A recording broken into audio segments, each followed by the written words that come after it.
इसमें स्टेटमेंट है, एक सादा पेंडुलम अपनी एक वाइब्रेशन 2 सेकंड में मुकम्मल करता है। ठीक है, फिर से एक पेंडुलम है और वो अपनी एक वाइब्रेशन जो है वो उसको मुकम्मल करता है, एक मुकम्मल चक्कर 2 सेकंड में कंप्लीट करता है। तो ये इसका टाइम पीरियड हो गया 2 सेकंड। एक वाइब्रेशन 2 सेकंड में मुकम्मल करता है। इसकी लंबाई मालूम कीजिए। लंबाई जो है वो हमें यहाँ पर मालूम करनी है, जबकि जी की कीमत 10 मीटर पर सेकंड स्क्वायर है। अगर ये ना भी बताई गई हो तो ये हमें याद रखनी है कि जी की कीमत इतनी होती है। फिर से पेंडुलम है और उसके टाइम पीरियड की बात हो रही है, तो हम यहाँ पर टाइम पीरियड वाला फार्मूला इस्तेमाल करेंगे। ठीक है, जो कि पहले भी हम इस्तेमाल कर चुके हैं। T is equal to 2 pi under root L over G।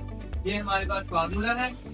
इसमें हम कीमतें पुट करेंगे, लेकिन जो चीज हमें मालूम करना है उसको हमें एक तरफ लाना पड़ेगा, एक तरफ उसे रखेंगे। तो यहाँ पर L जो है उसको मालूम करना है, इसलिए L को एक तरफ लाना पड़ेगा। और यहाँ पर L जो है उसके ऊपर पहले से स्क्वायर रूट है, तो हम क्या करेंगे, दोनों तरफ जो है वो मुरब्बा ले लेंगे। हम लिखेंगे सरफेन का मुरब्बा लेने से। ठीक, तो इस तरफ भी हमने मुरब्बा ले लिया। ठीक है, टी स्क्वायर, और इस तरफ भी जो है वो हमने इधर मुरब्बा ले लिया 2 pi under root L over G और इसका स्क्वायर। तो ये कुछ इस तरह से आ जाएगा, T square is equal to 2 pi का स्क्वायर, ये आ जाएगा 2 का स्क्वायर 4, और पाई का स्क्वायर पाई स्क्वायर, और साथ जो है स्क्वायर से स्क्वायर रूट जो है अंडर रूट जो है जैसे जो है वो कैंसिल हो जाएगा, और ये आ जाएगा सिर्फ L ओवर G। अब हमें L को मालूम करना है, इसलिए इसको इधर रख देते हैं और बाकी चीजों को दूसरी तरफ लेकर जाएंगे। तो ये आ गया T का स्क्वायर, और ये G का नीचे तकसीम हो रहा है, दूसरी तरफ जाके ज़रब हो जाएगा, और इस तरफ बचेगा 4 पाई स्क्वायर, और साथ आ गया L। अब L की वैल्यू जो है वो हमने मालूम करनी है। L को इधर रख दिया, 4 पाई में इसके साथ ज़रब हो रहा है, इसको भी दूसरी तरफ ले जाते हैं, और ये दूसरी तरफ जाके यहाँ पर डिवाइड हो जाएगा। अब हम कीमतें दर्ज करेंगे और जवाब आ जाएगा। ठीक है, ठीक है, वो है हमारे पास 2 सेकंड, तो इसकी वैल्यू यहाँ पे आ गई 2, जी की वैल्यू है 10, 4 इसी तरीके से आ गया, और पाई की वैल्यू है 3.14 और इसका स्क्वायर। ठीक है, तो ये आ गया जी हमारे पास 4 दरब 10 बटे 4 और दरब 3.14 का मुरब्बा बराबर है L। 4 से 4 कैंसिल हो जाएगा, और 10 को हम तकसीम करेंगे 3.14 के स्क्वायर से, तो ये हमारे पास जवाब आएगा 1.02। ठीक है जी, और साथ लेंथ है तो इसके यूनिट जो है वो मीटर आ जाएंगे। ठीक है, 10.5 अगर 100 वेव्स मीडियम के एक पॉइंट से 20 सेकंड में गुजरती हैं। ठीक है, यहाँ पर हमें बताई गई है वेव्स की तादाद, वेव्स की तादाद। ठीक है, उसको हम L से जाहिर कर देते हैं, और ये हमें बताई गई है वेव्स है जी 100 वेव्स है, जो कि एक पॉइंट से 20 सेकंड में गुजरती हैं। हमें वक्त बताया गया है कि जितने वक्त में वो एक पॉइंट से गुजरती हैं वो है 20 सेकंड। हमें यहाँ पर मालूम करना है इस वेव की फ्रीक्वेंसी। ठीक है, फ्रीक्वेंसी मालूम करनी है एक चीज। ठीक है, इसको मैं लिख देता हूँ, पहला पार्ट फ्रीक्वेंसी मालूम करनी है, दूसरा इसका टाइम पीरियड क्या होगा, टाइम पीरियड हमने मालूम करना है दूसरा, और फिर इसी के अंदर है इसकी लंबाई अगर 6 सेंटीमीटर हो तो वेव की स्पीड क्या होगी। ठीक है, यहाँ पर हमें लंबाई बताई गई है, लंबाई वेव की लंबाई यानी कि वेव लेंथ। ठीक है, ये बताई गई है 6 सेंटीमीटर। अगर ये इतनी हो तो फिर हमने बताना है कि वेव की स्पीड को v से जाहिर करते हैं, स्पीड क्या होगी। सबसे पहले इसको चले हम ये जी पार्ट क्या देते हैं। अब बारी बारी तीनों को हम हल करते हैं। सबसे पहले तो हमें यहाँ पे फ्रीक्वेंसी निकालनी है। ठीक है, ये इसका हल शुरू हो गया, और यहाँ पर जो है अलिफ पार्ट लिख लिया। फ्रीक्वेंसी का फॉर्मूला है बेटा, फ्रीक्वेंसी जो है वो होती है वेव्स की तादाद बटा वक्त। वेव्स की तादाद को n से जाहिर करेंगे और वक्त जो है 20 सेकेंड, ठीक है। तो 100 को 20 पे तकसीम करेंगे तो हमारे पास फ्रीक्वेंसी जो है वो आ जाएगी 5, और ये नीचे है सेकंड, ऊपर जाके 30 सेकंड बनेगा, मतलब हर्ट्ज, ठीक है। तो इसके यूनिट आ गए हर्ट्ज। तो फ्रीक्वेंसी जो है हमारे पास आ जाएगी 5 हर्ट्ज, 5 हर्ट्ज आ गई। इसके बाद जो है अब हम इसका दूसरा पार्ट निकालते हैं, उसको हल करते हैं, ठीक है। इससे हमने टाइम पीरियड मालूम करना है। अगर फ्रीक्वेंसी पता हो तो टाइम पीरियड हम आसानी से मालूम कर सकते हैं। हमारे पास फार्मूला है T = 1/f, यानी कि जो टाइम पीरियड है वो फ्रीक्वेंसी का रेसिप्रोकल होता है, उलट होता है, हम पढ़ चुके हैं। उसके हवाले से उस लिहाज से हम इसको मालूम कर लेते हैं। तो टाइम पीरियड = 1/f। f कितना है हमारे पास 5 हर्ट्ज, यहाँ पर हम लिख देंगे 5 हर्ट्ज, ठीक है जी। अब 1/5 करेंगे, ठीक है, 1 को 5 पे तकसीम करेंगे तो ये हमारे पास आ जाता है 0.2, और ये हर्ट्ज जो है मतलब पर सेकंड है, ऊपर जाके ये सेकंड बन जाएगा, ठीक है।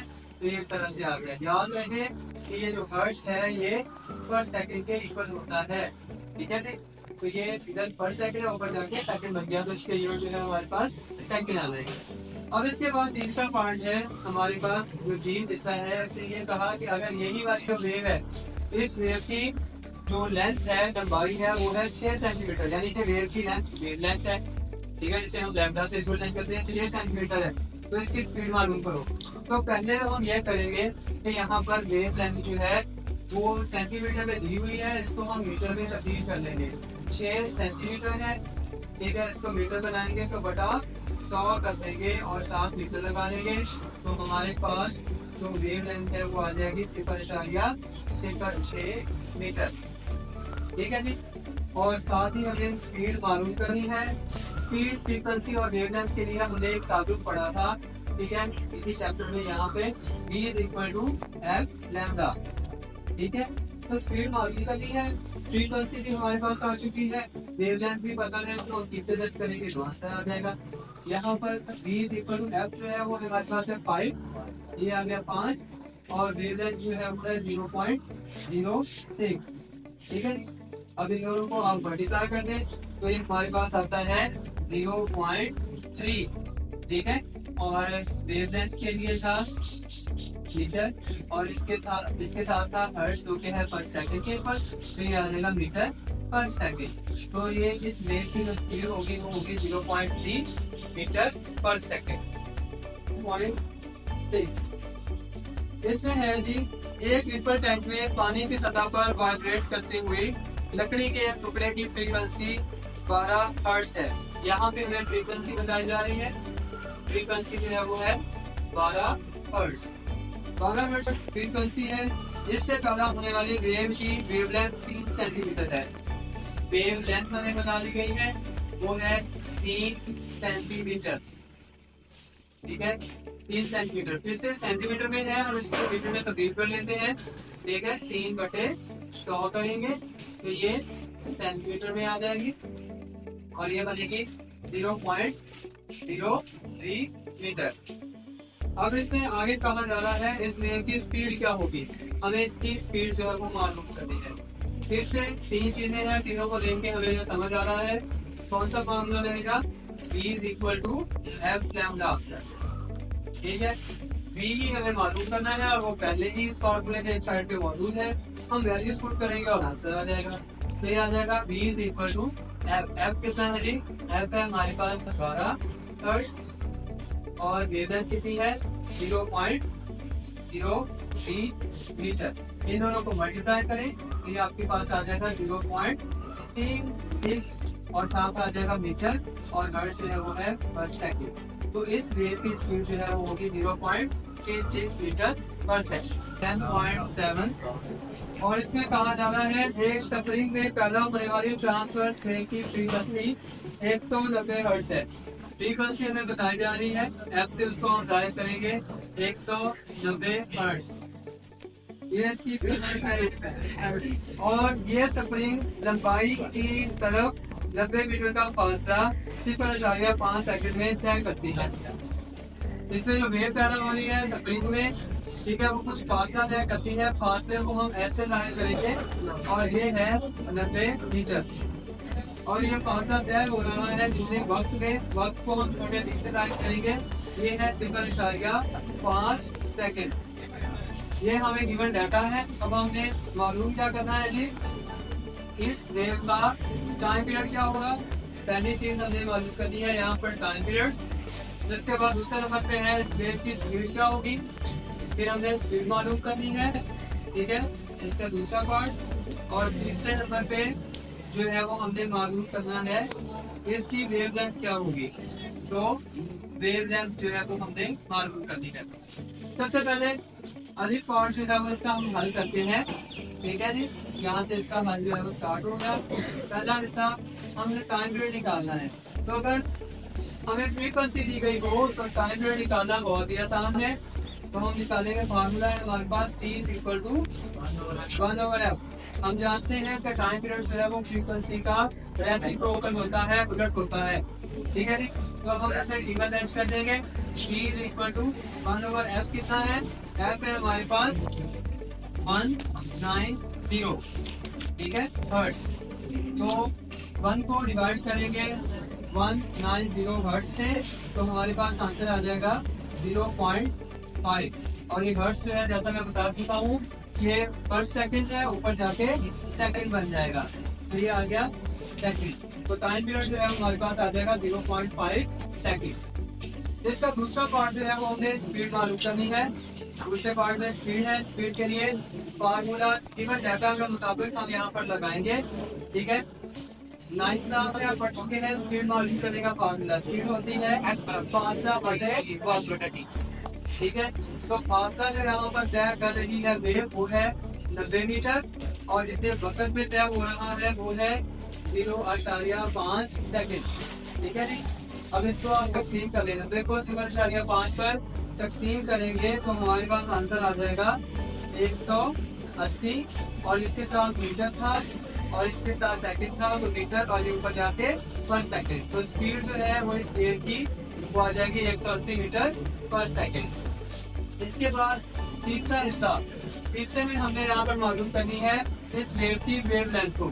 तो वेवलेंथ का भी हमारे पास फॉर्मूला है, ठीक है। वेव मसावार से, वेव इक्वेशन से हम जानते हैं v = f लैम्डा।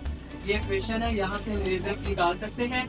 वेवलेंथ निकालनी है तो हम इसको इस तरफ रख देंगे वेवलेंथ को, और बाकी जो फैक्टर है उसको दूसरी तरफ ले जाएंगे। फ्रीक्वेंसी के साथ धड़क हो रही है उधर उस तरफ ले जाएंगे तो उधर जाके ये तकसीम हो जाएगी, ठीक है। अब हम कीमतें दर्ज करेंगे और जवाब आ जाएगा, ठीक है।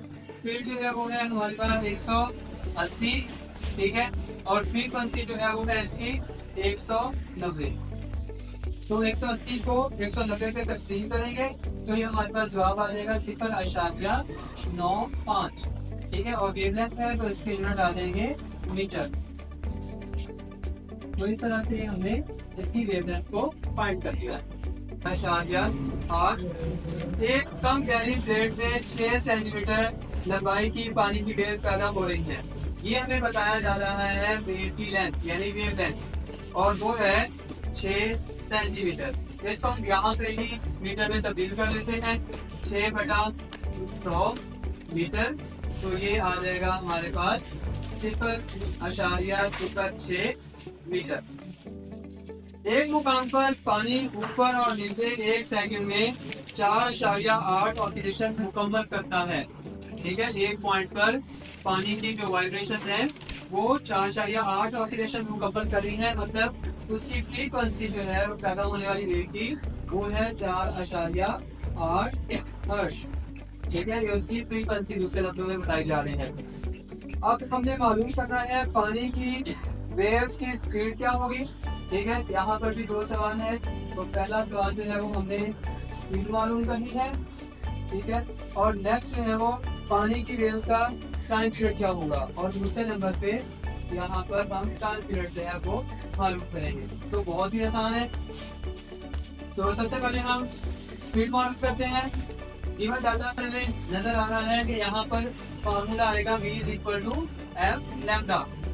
ठीक है, अब हम इसमें कीचड़ रख कर लेते हैं क्योंकि हमें स्पीड चाहिए और पहले से ही वो एक जगह पे मौजूद है, साइड पे मौजूद है।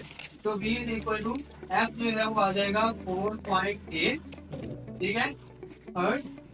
और जो वेवलेंथ है वो है हमारे पास 0.06 मीटर, 0.06 मीटर। अब हम इन दोनों को मल्टीप्लाई करेंगे, ज़रब देंगे, तो ये हमारे पास आ जाएगा v इज इक्वल टू 0.29 और साथ आएगा मीटर पर सेकेंड।